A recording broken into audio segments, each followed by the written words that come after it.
to the East West Rail Central section, a briefing from the East West Rail Company. I suspect it's over to Simon and Will. Thank you very much, Chair. So, just by way of introduction, I joined East West Railway Company at the beginning of December as their first Chief Executive Officer. Many of you will know Will, who has been with the company for a couple of years and has been involved in the railway scheme and we've had interactions with you and members of your authorities during that period. What we're here this morning to talk about is our route options consultation for the central section. And that route consultation goes live next week, so we're here in terms of pre-briefing to make you as elected members aware of what the content of that consultation is. We've also got a room set up next door, so if anybody wants to talk to us in more detail after this meeting, then we're happy to interact with you and to have those discussions with you.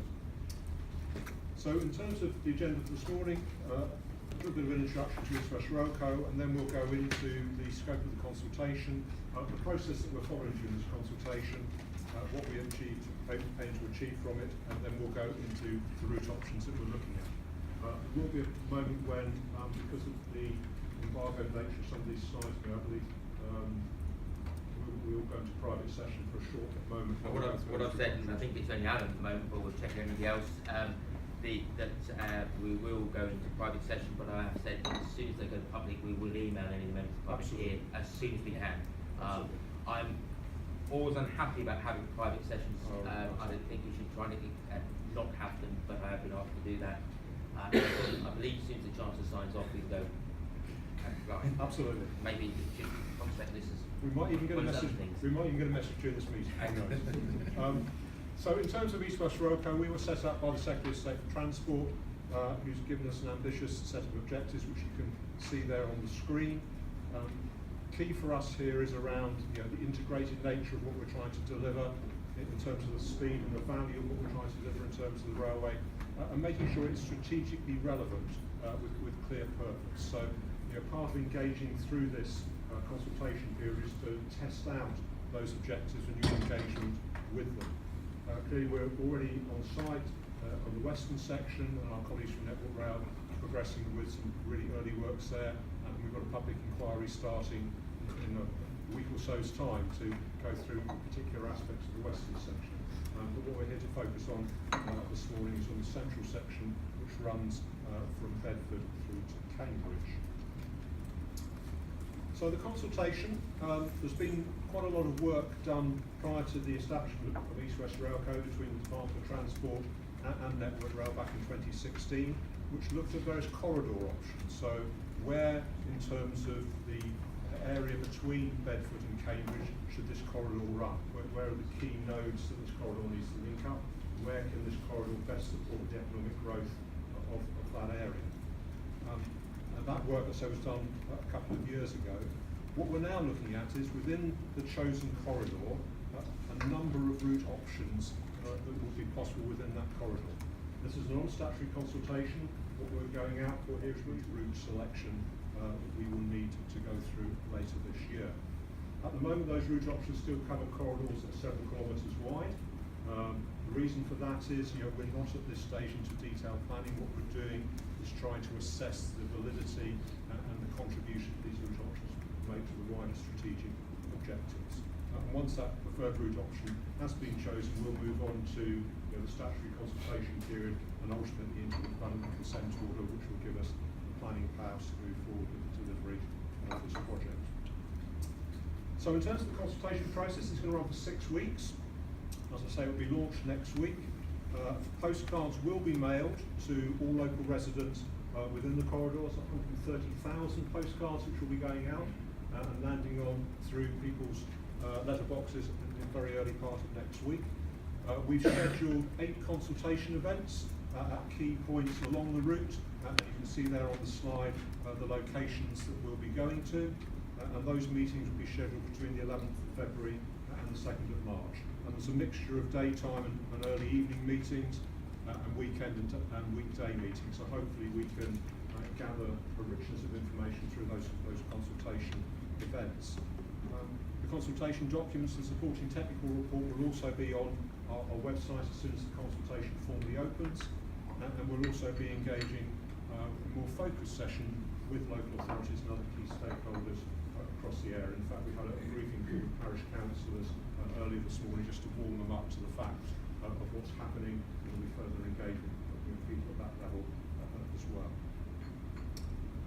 So what we'd like to achieve through this consultation, we've got some wide strategic objectives for East West Rail Company, which you can see on the screen there. And what we welcome views on is, in terms of the route options, which I'll share with you in just a moment, how do they support those key criteria? So how can they best support economic growth, delivery of new homes, benefits for transport users? How can we demonstrate the cost and affordability of the options that we're looking at?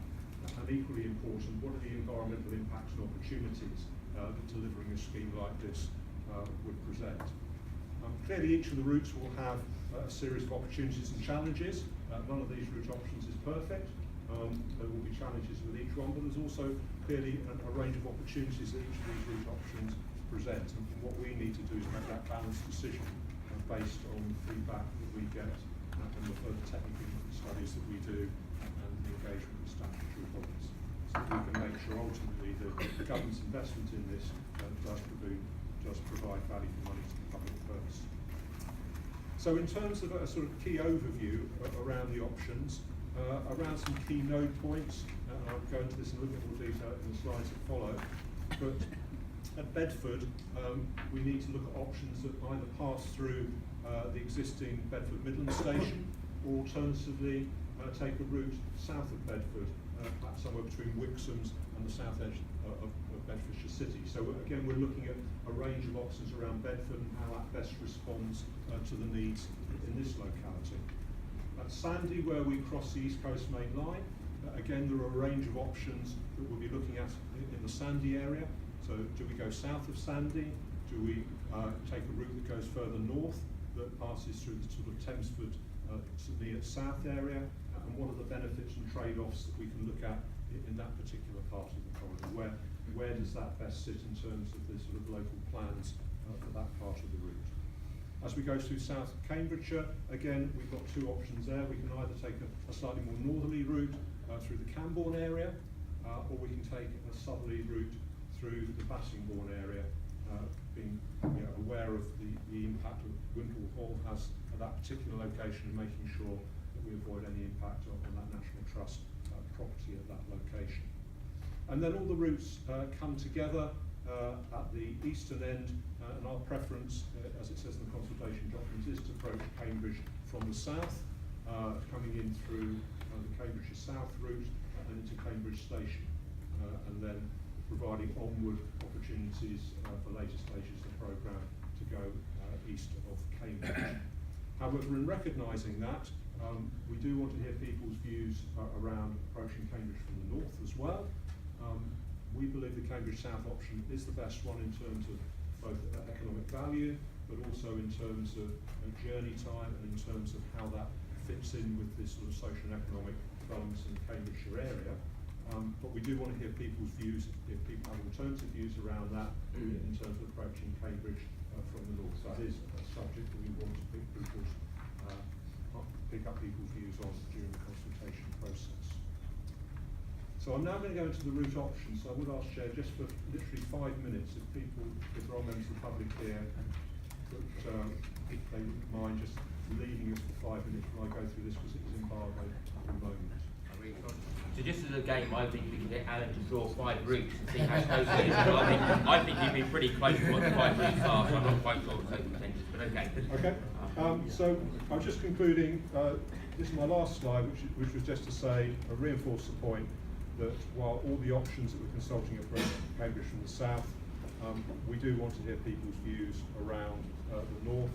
The challenges that we see with that are potentially around additional tracks on the West Anglia Main Line around Cambridge North and changes to Cambridge North Station, the longer distances and therefore additional travel times and additional cost that's borne with that, and also in terms of services going beyond Cambridge, the need for those to reverse in Cambridge Station, which is already a congested location in terms of managing operations there.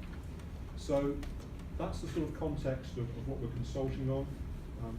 we very much want to garner people's views. We recognise there'll be divergence in views depending on which areas you represent and which particular interests you have, but we want to get that richness of response to our consultation to allow us to move forward with our thinking in terms of narrowing down these route corridors and ultimately to making a choice on a single route option. Once we've chosen a single route option, we then go into more detailed design around the alignment within that option. Now, I will finish there. Thank you for And your time. timings in terms of, so the consultation's an 8-week consultation? 6 weeks. 6 weeks, sorry? Yes. 8 events, 6 weeks. When will the decision come about, which route? When are we looking for a decision on that? The decision on the route will come this summer. Later this year. We will need, depending on the responses to the consultation and the time it takes us to analyse those, but I would expect something, yes, mid to late summer coming through on that. Any other questions? Yes, thank you. I just wonder in terms of 130,000 postcards landing on doormats. Yes. What's the communication strategy around media, etc., so that the postcards are not a surprise? Okay, so we have a number of media events already penciled in for Monday, and we'll be doing building on that over the days following that. So in terms of press release, in terms of me fronting out to the media on Monday, yes, we've got all of that planned, so hopefully it will be broadcast not just in terms of postcards arriving on people's doorstep, but around local television, local radio, local press as well. So, just on the 130,000 postcards, clearly 68,000 going to Bedford residents. So I wonder how you distribute the rest of them. So where are you going to share where that's going, or will you share that with officers? Because I think there will be people that will consider themselves to be have an interest that will be outside your drop zone. Okay, and we can certainly share the. We can certainly share the details of when the postcards are being dropped. Yeah. I'm sure all of Huntingdonshire wants to know, and all of South Cancer and all of Central Bed, so I think that's way beyond the 130. 130,000 households. Yeah, I'm thinking 68,000 in Bedford. I can't see anybody in Bedford that wouldn't be interested. Okay. And for central beds, that takes care of the whole 130, if not a few more needed. We'll take that back. So just Huntingdonshire doesn't get any then. No, actually, no. Thank you. But if we could, I think there's an officer meeting this afternoon. Yeah.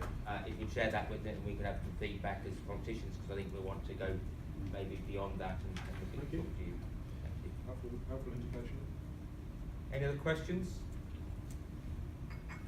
But I will add, to be fair, most of the people south of the 421, south of Flitwick won't be desperately. No.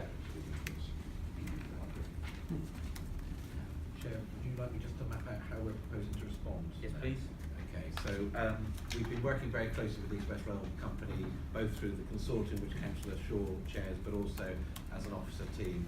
You've got a short note before you because we've been working, as I said, very closely. Simon's already alluded to the fact that there is a conversation this afternoon, so there's a more detailed briefing for some of the senior officers from the most directly affected local authorities, just to start a conversation around what would be the kind of issues that we would want to explore, both through the consortium and also as a transport forum. Chairman, that's going to be just the first conversation. It's just to kind of get a bit of a sight, just if you like. The suggestion in the paper is that we're going to look at the options and think about the implications of each option, because from our perspective as your officer team, this is not just about the central section of the railway, it's actually about there's a wider infrastructure agenda, and each of those options will have consequences and opportunities both within the individual areas but also in terms of the infrastructure. And Chair, what we're proposing to do is come back with you with an approach which kind of maps that out, not with an intention to try and say one route is better than the other, but to say these are the options, these are the consequences, these are the opportunities, and then look to feed that back into the work that the company working with the government is doing. So that's kind of the approach that we're proposing. We're also mindful that individual authorities and members will want to make their own representations. That won't fetter them doing that, but if we can get that kind of strategic view, we can feed that in. There also will be a link, Chair, to a later item on the agenda about the connectivity work to the east of the Hartland area, which I won't steal that one. But hopefully that reassures members of the forum. We've got a process in place, we're working closely with the company, and in spite of the timescale, we'll have something that we can bring back to you for you to consider.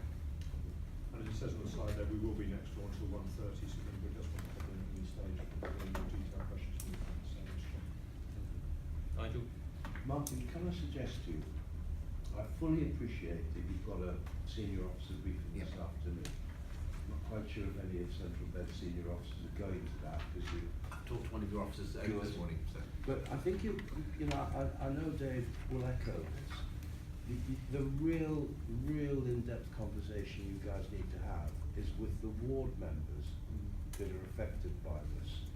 Because you will get and this is, Dave knows this to be true, you may well get a diametrically different view from ward members than you would get from our officers. And I'm being very kind, but our officers are being extremely practical, and some of our ward members might not be. So you must. I think it's good that you've had a meeting with parish councils, but please don't miss the ward members. So sometimes you do the parish councils and actually Ward members have been invited to drop in today, both here and in Cambridge this afternoon, so there are opportunities for ward members today. yeah, you're quite right. But there will be further opportunities as well. I wouldn't worry when Nigel says Dave will agree. We can't be invited ward members from Central Bedfordshire, have you? Yes, so any ward member affected by our routes has been invited to the drop-ins both here and in Cambridge today. I see in Cambridge, yes, I have it, yeah. If it's possible to share who's been invited, so we may think that there's a knock-on effect to somebody just beyond where you've invited, and we might want to just add that to a future list. I think, if I can reinforce that as well, I think you need to look carefully at who's responsible for all of this within the councils as well, because not that I'm coming to Cambridge, but I'll take a few moments with you outside. This whole thing is That entirely wasn't a not my threat. responsibility. And my deputy, whose ward is Lidlington, Marston, Mortain, Mosselville, is the deputy chairman of the board. So I'm assuming we might do it, but she never told me. So, anything. one of the, I had a meeting with some of my colleagues, and one of the stuff, no, I haven't had an email, and actually it was a letter to your home address, which was quite a shock. So people just, not normal invitation, it was actually posted to the host. So some people have missed it because it's not an email. Anyway, I'll wait for that. Thank you. Okay, so this will come back to us for some years to come, in various guises. So thank you very much. I think you start shortly next door. So appreciate you, and thank you very much for giving us that. Thank you. And you'll let us know as soon as we can. We will do, yes. Release those maps. Thank you very much for your time. Board's recommendations are outlined at the top. To note the content of the brief from East West Rail Company, and agree that the proposed arrangement is preparing a response to the consultation on the central section. Are we happy to agree those recommendations? Agreed. Thank you very much.